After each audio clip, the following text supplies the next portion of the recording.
Welcome to Creative Cooking. Today we're making apple galette, and if you get anything out of this today, it's how to make that delicious crust. But we're going to get started with the apples. I have two Fujis here. You could use Honey Crisp, very good, but you can use Macintosh, Golden Delicious, whatever you really want to use. I like to peel them. I don't like to leave the skin on, and by comparison, I prefer to use the peeler as opposed to a paring knife, because the paring knife will waste some of the apples. So I'm going to go ahead and peel those up as if they were potatoes. And as to what you do with the skins, well, that's up to you. You can dry them out and make a tea, or mix it in with your potpourri, right? All right, and then of course we have to core them. I prefer doing it this way over the apple core, because sometimes it doesn't go straight through and you end up having to make adjustments anyway. So if you're going to do it this way, be very careful. Make sure that you use your thumb to prevent that knife from going through the apple into the other hand. It's very important. It's very dangerous, so be careful. And just clean it up the way you like. It's okay if you leave a little bit of the skin on. In fact, some people like to make their pies and tarts and things with the skin on, so that's a personal choice. Then we're going to slice them up into what look like crescent or half moons, about anywhere from 1/8 of an inch to less than 1/4 of an inch is good. All right, and then we're going to season that up with some sugar. I have all of the ingredients down in the description below, and I'm doing something new on the channel now. I'm including everything in metric as well, so I'm going to do it using US customary measures and the metric measures. So go check that out down in the description. But this has cinnamon and nutmeg, the two vital spices, and we're also going to add some lemon juice. And it's okay to use these squeeze bottles. I think that it's fine. You can't always have fresh lemons in the house, right?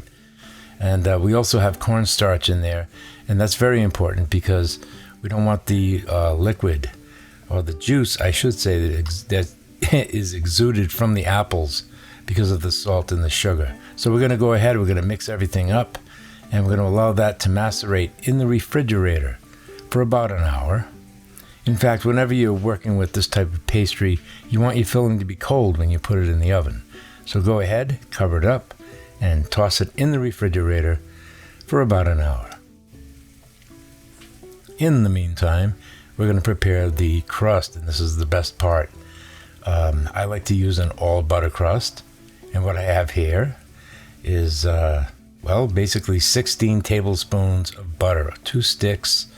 You know what they are. Keep them nice and cold. And we want to cut them into little cubes because of the way we're going to do this. This is all going into a food processor, and we want them to be all roughly about the same size.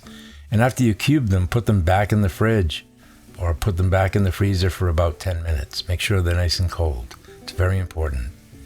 Go ahead and preheat your oven to 375 Fahrenheit. That could take about 15 minutes.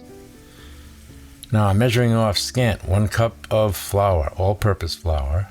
And you could go with 2 cups, but I'm going to leave it just a little shy of that 2nd cup because we're going to be using quite a bit of flour for dusting. So I'm taking that into account, and I'm going to go with just under 2 cups. But again, you can measure this out on your scale, on your kitchen scale. Now we have our cold butter.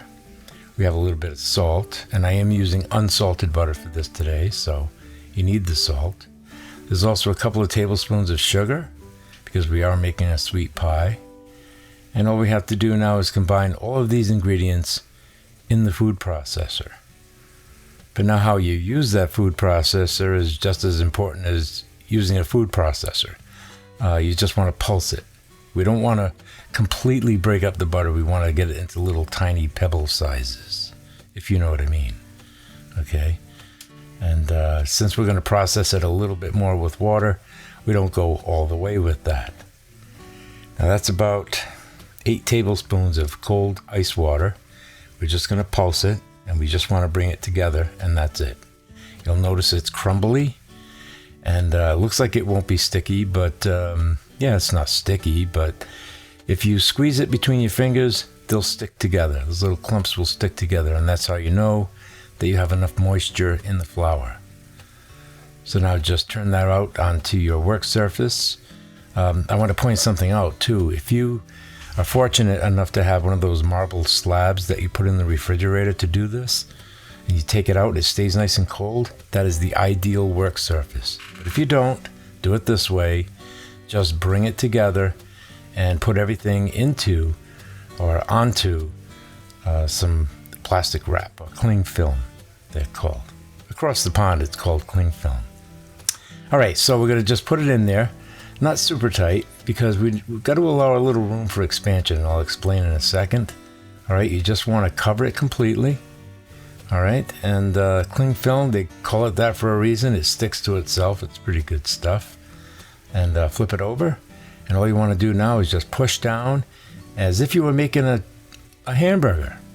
Okay, just keep compressing and force the air out, all the little spaces inside of that mass of what will be a dough. Okay, and you can even see through the plastic. You'll see those little specks of butter. That's exactly how it should look. That needs to go into the refrigerator for about an hour. Then you take it out of the refrigerator for 15 minutes and then put it on your work surface with a good amount of flour, because you do need a good amount of flour to do this, and start rolling it out. Take your time with this. Do not try to rush it, because the edges will crack more if you try to speed it up. Do it nice and slow. And you want to make a disc that's pretty large. I'd say about 13 inches in diameter, which is just over a foot in the US. Again, you can find these measurements in the in the description in centimeters. All right. So we're going to rough that out. We're going to roll that out roughly into a disc. Some people have done them as ovals. I've even seen people make them look more square, but traditionally they're round or somewhat oval in shape. All right. And what we want to do now is get that up onto the rolling pin so we can place it onto a piece of parchment paper. And that's so that it doesn't stick. Now you're going to notice that we're overlapping the parchment paper, but that's okay, because we're going to be folding the edges in. So it's going to, the parchment paper will contain it completely, no problem. It's nice. Look at that. Isn't that nice? You can see those little specks of butter. Now here's our apples. And remember what I said about how a lot of the juice will come out of those apples because of the sugar and salt. And that's okay, because we have that cornstarch. Now to lay it out, you don't just plop it down in the middle, although you could. What we want to do is form like a rosette, or like a flower. Those are like the petals of a flower. We're just going to work around in a nice circle, and then we're going to start moving more towards the center, repeating the same pattern and overlapping those slices. And if you have a couple left over, just, fit them in wherever you see a spot that could use an extra slice. And that's what I do. It's got that beautiful spiral pattern to it. Now, unlike a pie or a tart, we're going to go ahead and we're going to fold that in. Think of this like a stuffed pizza almost. And we're going to do this in a pleating fashion, whereby you fold it in and you fold it over the last flap. And it forms this sort of nice, symmetrical, I don't know how to explain it, but all I know is that contains it, but it leaves the top open. And like any pie crust or anything like that, you're going to brush that with some egg wash, which is nothing more than one egg that's been beaten with some water, about 2 teaspoons of water. We want to put a generous amount all the way around and all the way down to the edges. This is going to give it a nice golden color, but more importantly, it's going to give something for the sugar to stick to. And that happens to be turbinado sugar, or sugar in the raw. You can call it what you want, but it has that beautiful golden color to it, and the crystals are larger than regular table sugar. All right? And as for that liquid, we got to give it a little mix here, because the cornstarch, it settles to the bottom. So we need to get that back in with the apple juice and spices. And we're going to put some in. We're not going to put it all in because it might be too much. We don't want too much running out the bottom. So that's a call you have to make. But that will thicken as it cooks. And last but not least, we're going to throw some cold butter on top. And that's about almost 2 tablespoons of butter there, my friends. Butter makes everything better in my opinion. It's optional, but I recommend that you do it. Now you just pop that in the oven, 375 degrees Fahrenheit, for anywhere between 40 and 50 minutes. I did mine at 45 minutes and it came out perfect.